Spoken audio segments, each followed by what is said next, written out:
누가 믿는 바에 더 확실하게 거하도록 이 글을 씁니다.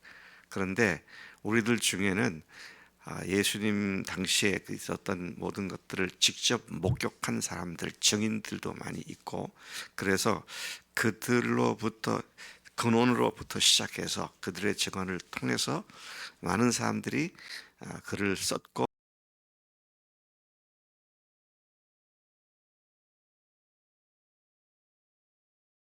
구체적으로 아주 처음부터 자세히 살피기 위해서 이 글을 썼는데, 근데 이 글은 어떻게 쓰게 되었습니까? 누가가 바울과 함께 로마로 예루살렘으로 오게 되었을 때, 바울의 예루살렘 감옥에서, 예루살렘이 아니죠, 가버나움, 맞죠?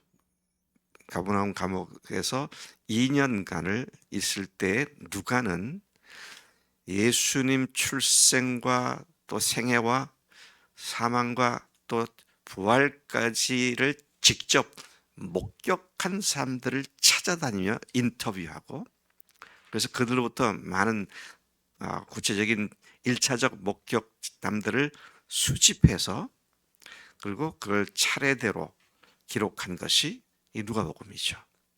그러니까 누가는 실제로 자기가 직접 목격한 건 아닙니다.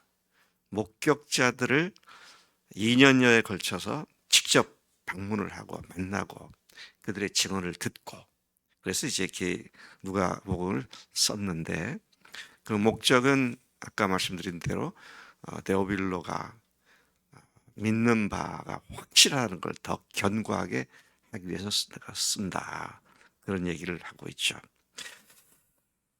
자, 그래서 그런 얘기로 시작된 이 누가복음 1장은 침례 요한의 출생에 대한 천사의 예고가 있었고, 그리고 침례 요한의 아버지 사가랴의 아내 엘리사벳, 그러니까 침례 요한의 어머니가 엘리사벳이죠. 엘리사벳이 잉태한 이야기, 그리고 예수님의 탄생에 대한 천사의 예고, 마리아에게 된 예고, 그리고 그 마리아가 그에 대한 어떻게 반응을 했는지, 그 예고의 확실성을 증명하기 위하여 마리아가 그의 친척이었던 엘리사벳을 방문해서 천사의 말대로 이미 그가 침례 요한을 잉태한 지 6개월이 된 사실을 확인하면서 자신에게도 하나님께서 아들을 주신다는 그 말씀을 확증하는 그런 이야기로 이어졌고요. 그것을 확인한 뒤에 마리아가 그 유명한 마리아의 찬가라 그러죠. Mary's chanting이라고 말하는데, 이것은 뭐 카톨릭에서도 이걸 노래로 만들어 부르기도 하고 이제 그렇게 하는데, 그것이 56절까지에 나와 있던 내용이었습니다. 오늘 57절부터 말씀을 보면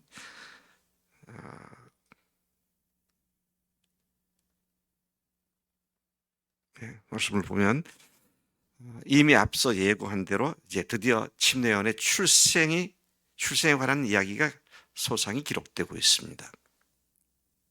엘리사벳이 드디어 이제 만삭이 되어서 아들을 낳게 되자 그 소식을 들은 이웃과 친족들이 함께 즐거워했다, 그런 말이 나옵니다. 엘리사벳의 기쁨은 모든 주변 사람들의 기쁨이 되었죠. 하나님의 위대한 선지자, 하나님의 위대한 종의 탄생과 출생은 그 아이를 낳은 어머니에게뿐만 아니라 주변 사람에게도 큰 기쁨이 되었고, 그분이 메시아가 오실 것을 예고하고 그분 앞에서 회개를 촉구하는 그 사역을 하게 됨으로 말미암아 예수님의 메시아 되심을 증거하는 것이 또한 우리 모두의 큰 기쁨이 되기 때문에 하나님의 큰 일꾼이 탄생하는 것에 대한 기쁨은 오늘 우리에게도 똑같이 해당되는 기쁨이 될 것이다 하는 것이죠. 자, 그렇게 메시아의 길을 준비할 일꾼의 탄생으로 인한 기쁨은 그리스도의 구속의 구속의 은혜를 입은 모두에게도 기쁨이 될 수 있는 것이죠. 메시아의 길을 준비한 일꾼의 탄성으로 하는 기쁨, 이것이 침례 요한의 탄생으로부터 시작된 기쁨이기도 한 것이죠. 8일 후에 생후 8일 만에 할례를 받게 되었습니다. 근데 사람들이 그 아버지 사가랴는 내 아내가 아들을 낳을 거라는 걸 믿지 못했기 때문에 벙어리가 됐잖아요. 1년간 10개월간 하나님께 벌을 받느라고 벙어리가 되었습니다. 근데 사실은 뒤에 잘 보면 벙어리뿐만 아니라 귀머거리도 되었어요.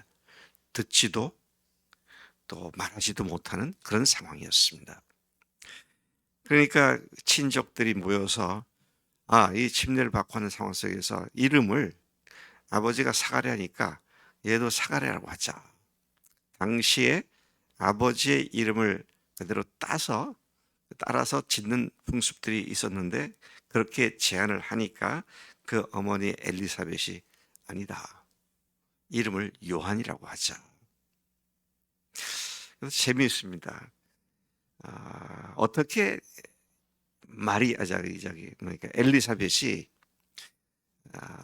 사가랴를 하지 않고 이름을 요한이라고 제안했을까? 여러 가지 생각을 해보게 되는데 아마도지만 사실은 거의 확실하지 않겠나 싶은데 사가랴가 아들을 낳게 되면 요한 이름은 요한이다. 그걸 천사한테 들었잖아요. 사가랴가 그 이야기를 말은 못하고 서판이나 또는 땅바닥에다가 요한이라는 말을 썼었을 것이다. 그러니까 마리아도 사가랴처럼 천사로부터 네가 아들을 낳을 건데 요한이다. 그런 말 듣지 못했지만 그런데 10개월 동안 그 남편이 그런 여러 가지 방법으로 커뮤니케이션을 했을 것이다 라고 추측을 해볼 수가 있습니다. 자, 사가랴라고 하자 하니까 요한이다. 그러니까 이제 사람들이 아니 네 친족 중에는 요한이라는 이름을 한 사람이 없지 않느냐. 참 놀라운 얘기입니다. 요한은 뜻이 뭡니까? 여호와는 은혜로우시다 라는 뜻입니다. 여호와는 은혜로우시다. 그래서 이 말씀을 가만히 살펴보면 하나님의 그 뒤에 보면 하나님의 위대한 선지자라고 불려지게 되죠. 요한이 그 아버지 사가랴가 예언을 하잖아요. 오늘 말씀에 보면 예언 속에 그가 위대한 하나님의 종 선지자. 그래서 위대한 종을 근데 어느 정도 위대한 종이었습니까? 예수님께서는 그를 향해서 뭐라 그랬어요? 여자가 낳은 자 중에 이보다 큰 자가 없다. 그래서 제가 이 말씀을 쭉 보다가 이렇게 큰 자를 대표하고 담을 이름은 사가랴로서는 감당이 안 되니까 하나님께서 요한이라는 이름을 주셨겠구나. 그런 생각을 하게 되더라고요. 여러분, 구약의 이스라엘 사람들이 굉장히 이름을 중요시 여겼잖아요. 하나님도 그렇게 여기셨잖아요. 아브라함을 아브라함으로 고쳐주시고 사레를 사라로 고쳐주시고 또 누굽니까? 야곱을 이스라엘로 고쳐주시고 신약에 와서는 사울을 바울로 고쳐주시고 그래서 또 재미있는 거는요. 저기 아브라함의 아들 이삭을 낳았을 때 누구는 천사가 낳게 되면 네 아들의 이름을 이삭이라 그래라. 그거는 사라가 내년 이맘때 네 아내가 그 아들을 낳을 거다. 아브라함에게 천사가 얘기하니까 사라가 그걸 장막 뒤에서 엿듣고는 하나님께서 나를 웃기시네. 그렇게 한 거를 천사가 알고 네가 왜 웃었느냐 그러니까 아니다 난 웃었다 시침 뚝다니까 아니다 네가 웃었다 이제 그러면서 이제 아들을 낳으면 이삭이라 그래라. 그러니까 이게 우리는 이삭 그러니까 이삭이구나. 그런데 의미를 말하면 부를 때마다 웃음아 웃음아 그런 거 아니에요. 그러니까 그때 했던 그것들을 늘 상기시키는 말이죠. 그래서 오늘 우리가 어떤 이름으로 살아가느냐. 하나님께서 우리에게 새로운 이름을 주셨어요. 어떤 이름? 그리스도인이라는 새로운 이름을 주셨습니다.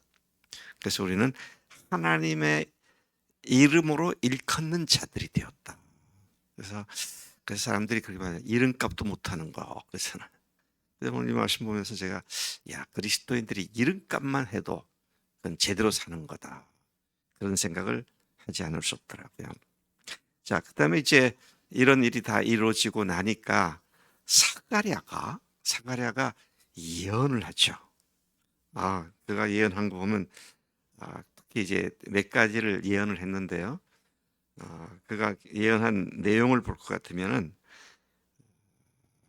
침례 요한이 어떤 자가 될 거다. 그리고 그가 증거하게 되는 그분이 우리의 구원자가 될 거다. 그러니까 두 인물을 예언했습니다.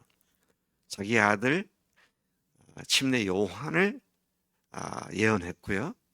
그 다음에 그 뒤에 이어서 나게 될 누굽니까? 예수님에 대한 예언을 하게 되죠. 그래서 침례 요한이 예수님의 사역의 길을 준비시켜 줄 것이다. 준비하는 자가 될 것이다. 그런 내용의 핵심이 그것이고요. 그 다음에 또 그분이 오셔서는 예수님이 오셔서는 온 인류를 구원하실 그분이신데 물론 여기서 이스라엘 우리를 구원하신다 이렇게 표현하고 있습니다만은 그분이 우리를 위해서 영원한 구원자가 되시고 우리에게 하나님의 은혜의 빛을 돋는 해처럼 우리에 임해서 위로부터 우리에게 임해서 어둠과 죽음의 그늘에 앉은 자들에게 빛을 비춰주시고 우리의 발을 평강의 길로 인도하실 것이다. 명백히 침례 요한이 어떤 사역을 할 것인 것과 예수님이 오셔서는 어떤 일을 하실 것에 대한 명확한 예언을 해주고 있는 것을 보게 됩니다. 자, 제가 이것을 생각하면서 이 말씀과 그 다음에 사복음서 다른 복음서를 생각해 보니까 특히 요한복음에서 보면 시작이 예수님에 관한 이야기는 상징적으로 하나님이시다는 말을 하지만 시작이 보면 침례 요한을 얘기를 시작합니다. 누가복음도 침례 요한부터 시작되고요. 왜 그랬을까를 생각해 보니까 하나님께서 예언하신 대로 먼저 침례 요한이 왔고 그가 온 목적은 예수님 하나님께서 조상들에게 약속하시고 예언한 대로 맹세하시고 약속하신 대로 예수님을 보내셨다. 그 사실이 태어날 때부터 확실하게 확증되어진 사건이다. 그래서 복음서를 읽는 사람들마다 처음부터 예수님이 하나님이시라는 사실이 성경을 통해서 예언된 것이 성취됨으로 이루어졌구나. 이 사실을 확실하게 확증하기 위해서 이런 말을 쓴 것으로 이해가 됩니다. 자, 이런 일이 있은 후에 80절이 말합니다. 요한은 자라며 심령이 강해졌고 이스라엘 회중 앞에 나타나는 날까지 빈들에 있었다. 제가 이것을 생각하니까 구약의 사람들 중에 하나님께서 쓰임받는 사람들 중에 광야에 나가 있었던 꽤 많았구나. 근데 침례 요한도 역시 광야 빈들에 있었다. 요한은 하나님의 일을 시작할 때를 광야에서 기다리며 준비하고 있었단 말이죠. 그도 나이 30세 때 사역을 했죠. 예수님도 30세 때 사역을 했습니다. 그러니까 침례 요한과 예수님의 나이 차이는 6개월밖에 되지 않잖아요. 자, 그런데 두 분 다 오늘 등장하고 있는 두 분 다 어떻습니까? 30세 되기까지 철저히 준비하는 시간들을 가졌다. 광야에서 예수님도 마지막 광야 40일 시험을 받으시죠. 자, 그래서 우리가 주님의 일을 할 때에는 잘 준비된 사람들이 하는 것이 필요하다. 그래서 여러분 다시 말씀드리지만 마음이 조급해가지고 뭣도 하고 못하고 그렇게 생각하지 마시고요. 하나님의 때에 하나님께서 하시면 그냥 순종할 수 있도록 준비를 하고 있으면 된다. 하나님께서 사람을 세우실 때 꼭 그렇게 하시더라고요. 자, 그런 의미에서 우리가 하나님보다 앞서면 안 되겠다. 이제 그런 생각을 또 하게 되죠. 오늘도 이 말씀이 우리에게 새로운 또 확신의 근거가 되고 소망이 되는 복된 삶이, 복된 시간 되기를 축복합니다. 하나님 아버지 감사합니다. 오늘 침례요한의 출생으로부터 시작된 예수님의 복음의 그 놀라운 소식을 우리가 처음부터 구약의 예언의 말씀에 성취인 것을 다시 확인하게 하셨음을 감사합니다. 사람들로부터 생겨난 침례요한이 아니라 하나님께로부터 천사를 통해서 예고했던 침례요한의 출생과 그리고 그 어떤 의미에서도 사람들 속에서 사람으로 태어난 존재가 아닌 하나님으로서 세상에 오신 예수님을 예언해 주신 말씀이 성취되고 있음을 우리가 보면서 하나님의 말씀이 우리 삶 속에 매일매일 성취되는 삶을 살기를 원하오니 하나님 우리로 하여금 말씀을 성취하는 일에 아름답게 쓰임받는 종들 다 되도록 복 주시옵소서. 감사합니다. 예수님의 이름으로 기도를 쌉나이다. 아멘. 아멘.